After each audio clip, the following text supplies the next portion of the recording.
Hi everyone, today I'm going to read Animal Farm Chapter 2 by George Orwell. Listen and enjoy at the same time. Do not forget to like and comment.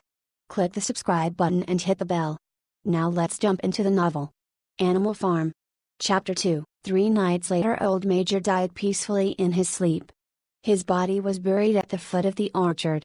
This was early in March. During the next 3 months there was much secret activity. Major's speech had given to the more intelligent animals on the farm a completely new outlook on life. They did not know when the rebellion predicted by Major would take place. They had no reason for thinking that it would be within their own lifetime, but they saw clearly that it was their duty to prepare for it. The work of teaching and organizing the others fell naturally upon the pigs, who were generally recognized as being the cleverest of the animals. Preeminent among the pigs were 2 young boars named Snowball and Napoleon, whom Mr. Jones was breeding up for sale. Napoleon was a large, rather fierce-looking Berkshire boar, the only Berkshire on the farm, not much of a talker, but with a reputation for getting his own way. Snowball was a more vivacious pig than Napoleon, quicker in speech and more inventive, but was not considered to have the same depth of character. All the other male pigs on the farm were porkers. The best known among them was a small fat pig named Squealer, with very round cheeks, twinkling eyes, nimble movements, and a shrill voice. He was a brilliant talker, and when he was arguing some difficult point he had a way of skipping from side to side and whisking his tail, which was somehow very persuasive. The others said of Squealer that he could turn black into white. These 3 had elaborated old Major's teachings into a complete system of thought, to which they gave the name of animalism. Several nights a week, after Mr. Jones was asleep, they held secret meetings in the barn and expounded the principles of animalism to the others. At the beginning they met with much stupidity and apathy. Some of the animals talked of the duty of loyalty to Mr. Jones, whom they referred to as Master, or made elementary remarks such as "Mr. Jones feeds us. If he were gone, we should starve to death." Others asked such questions as "Why should we care what happens after we are dead? Or if this rebellion is to happen anyway, what difference does it make whether we work for it or not?" And the pigs had great difficulty in making them see that this was contrary to the spirit of animalism. The stupidest questions of all were asked by Molly, the white mare. The very first question she asked Snowball was, "Will there still be sugar after the rebellion?" "No," said Snowball firmly. "We have no means of making sugar on this farm. Besides, you do not need sugar. You will have all the oats and hay you want." "And shall I still be allowed to wear ribbons in my mane?" asked Molly. "Comrade," said Snowball, "those ribbons that you are so devoted to are the badge of slavery. Can you not understand that liberty is worth more than ribbons?" Molly agreed, but she did not sound very convinced. The pigs had an even harder struggle to counteract the lies put about by Moses, the tame raven. Moses, who was Mr. Jones's especial pet, was a spy and a tale-bearer, but he was also a clever talker. He claimed to know of the existence of a mysterious country called Sugar Candy Mountain, to which all animals went when they died. It was situated somewhere up in the sky, a little distance beyond the clouds, Moses said. In Sugar Candy Mountain it was Sunday 7 days a week, clover was in season all the year round, and lump sugar and linseed cake grew on the hedges. The animals hated Moses because he told tales and did no work, but some of them believed in Sugar Candy Mountain, and the pigs had to argue very hard to persuade them that there was no such place. Their most faithful disciples were the 2 cart-horses, Boxer and Clover. These 2 had great difficulty in thinking anything out for themselves, but having once accepted the pigs as their teachers, they absorbed everything that they were told, and passed it on to the other animals by simple arguments. They were unfailing in their attendance at the secret meetings in the barn, and led the singing of Beasts of England, with which the meetings always ended. Now, as it turned out, the rebellion was achieved much earlier and more easily than anyone had expected. In past years Mr. Jones, although a hard master, had been a capable farmer, but of late he had fallen on evil days. He had become much disheartened after losing money in a lawsuit, and had taken to drinking more than was good for him. For whole days at a time he would lounge in his Windsor chair in the kitchen, reading the newspapers, drinking, and occasionally feeding Moses on crusts of bread soaked in beer. His men were idle and dishonest, the fields were full of weeds, the buildings wanted roofing, the hedges were neglected, and the animals were underfed. June came and the hay was almost ready for cutting. On Midsummer's Eve, which was a Saturday, Mr. Jones went into Willingdon and got so drunk at the Red Lion that he did not come back till midday on Sunday. The men had milked the cows in the early morning and then had gone out rabbiting, without bothering to feed the animals. When Mr. Jones got back he immediately went to sleep on the drawing-room sofa with the news of the world over his face, so that when evening came, the animals were still unfed. At last they could stand it no longer. One of the cows broke in the door of the store shed with her horn and all the animals began to help themselves from the bins. It was just then that Mr. Jones woke up. The next moment he and his foremen were in the store shed with whips in their hands, lashing out in all directions. This was more than the hungry animals could bear. With one accord, though nothing of the kind had been planned beforehand, they flung themselves upon their tormentors. Jones and his men suddenly found themselves being butted and kicked from all sides. The situation was quite out of their control. They had never seen animals behave like this before, and this sudden uprising of creatures whom they were used to thrashing and maltreating just as they choose, frightened them almost out of their wits. After only a moment or two they gave up trying to defend themselves and took to their heels. A minute later all 5 of them were in full flight down the car track that led to the main road, with the animals pursuing them in triumph. Mrs. Jones looked out of the bedroom window, saw what was happening, hurriedly flung a few possessions into a carpet bag, and slipped out of the farm by another way. Moses sprang off his perch and flapped after her, croaking loudly. Meanwhile the animals had chased Jones and his men out onto the road and slammed the 5-barred gate behind them. And so, almost before they knew what was happening, the rebellion had been successfully carried through, Jones was expelled, and the manor farm was theirs. For the first few minutes the animals could hardly believe in their good fortune.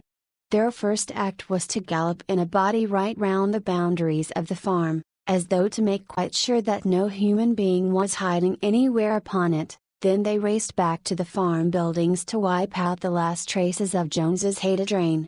The harness room at the end of the stables was broken open, the bits, the nose rings, the dog chains, the cruel knives with which Mr. Jones had been used to castrate the pigs and lambs, were all flung down the well. The reins, the halters, the blinkers, the degrading nosebags, were thrown onto the rubbish fire which was burning in the yard. So were the whips. All the animals capered with joy when they saw the whips going up in flames. Snowball also threw onto the fire the ribbons with which the horses' manes and tails had usually been decorated on market days. Ribbons, he said, should be considered as clothes, which are the mark of a human being. All animals should go naked. When Boxer heard this he fetched the small straw hat which he wore in summer to keep the flies out of his ears, and flung it onto the fire with the rest. In a very little while the animals had destroyed everything that reminded them of Mr. Jones. Napoleon then led them back to the store shed and served out a double ration of corn to everybody, with 2 biscuits for each dog. Then they sang Beasts of England from end to end 7 times running, and after that they settled down for the night and slept as they had never slept before. But they woke at dawn as usual, and suddenly remembering the glorious thing that had happened, they all raced out into the pasture together. A little way down the pasture there was a knoll that commanded a view of most of the farm. The animals rushed to the top of it and gazed round them in the clear morning light. Yes, it was theirs minus everything that they could see was theirs. In the ecstasy of that thought they gamboled round and round, they hurled themselves into the air in great leaps of excitement. They rolled in the dew, they cropped mouthfuls of the sweet summer grass, they kicked up clods of the black earth and snuffed its rich scent. Then they made a tour of inspection of the whole farm and surveyed with speechless admiration the plowland, the hayfield, the orchard, the pool, the spinney. It was as though they had never seen these things before, and even now they could hardly believe that it was all their own. Then they filed back to the farm buildings and halted in silence outside the door of the farmhouse. That was theirs too, but they were frightened to go inside. After a moment, however, Snowball and Napoleon bodied the door open with their shoulders and the animals entered in single file, walking with the utmost care for fear of disturbing anything. They tiptoed from room to room, afraid to speak above a whisper and gazing with a kind of awe at the unbelievable luxury, at the beds with their feather mattresses, the looking glasses, the horsehair sofa, the Brussels carpet, the lithograph of Queen Victoria over the drawing room mantelpiece. They were lost coming down the stairs when Molly was discovered to be missing. Going back, the others found that she had remained behind in the best bedroom. She had taken a piece of blue ribbon from Mrs. Jones's dressing table, and was holding it against her shoulder and admiring herself in the glass in a very foolish manner. The others reproached her sharply, and they went outside. Some hams hanging in the kitchen were taken out for burial, and the barrel of beer in the scullery was stove in with a kick from Boxer's hoof, minus otherwise nothing in the house was touched. A unanimous resolution was passed on the spot that the farmhouse should be preserved as a museum. All were agreed that no animal must ever live there. The animals had their breakfast, and then Snowball and Napoleon called them together again. "Comrades," said Snowball, "it is 6:30 and we have a long day before us. Today we begin the hay harvest. But there is another matter that must be attended to first."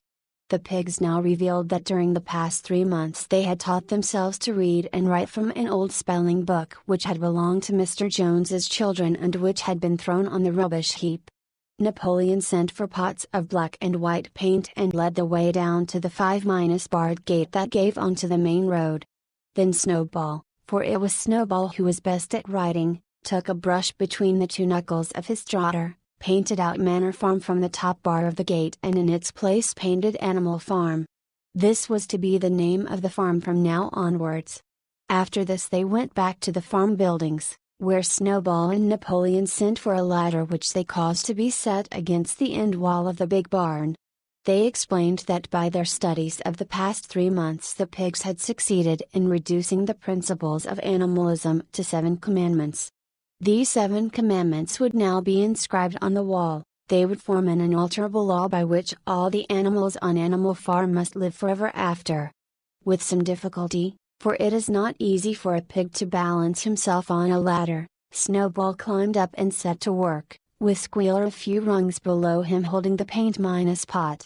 The commandments were written on the tarred wall in great white letters that could be read 30 yards away. They ran thus. The 7 commandments. 1. Whatever goes upon 2 legs is an enemy. 2. Whatever goes upon 4 legs, or has wings, is a friend. 3. No animal shall wear clothes. 4. No animal shall sleep in a bed. 5. No animal shall drink alcohol. 6. No animal shall kill any other animal.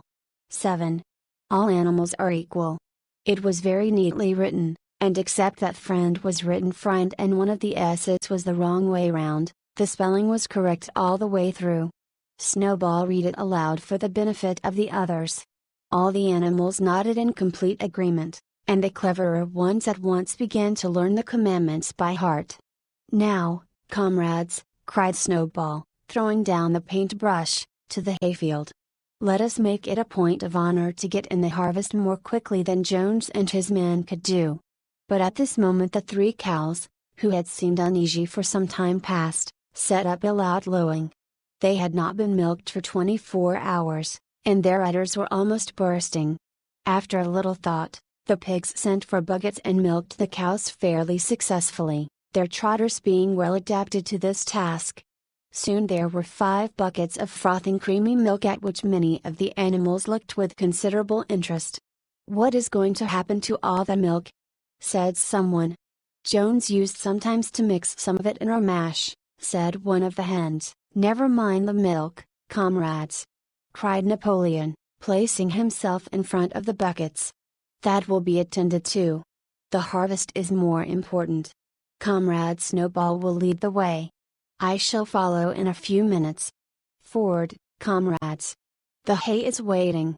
So the animals trooped down to the hayfield to begin the harvest, and when they came back in the evening it was noticed that the milk had disappeared.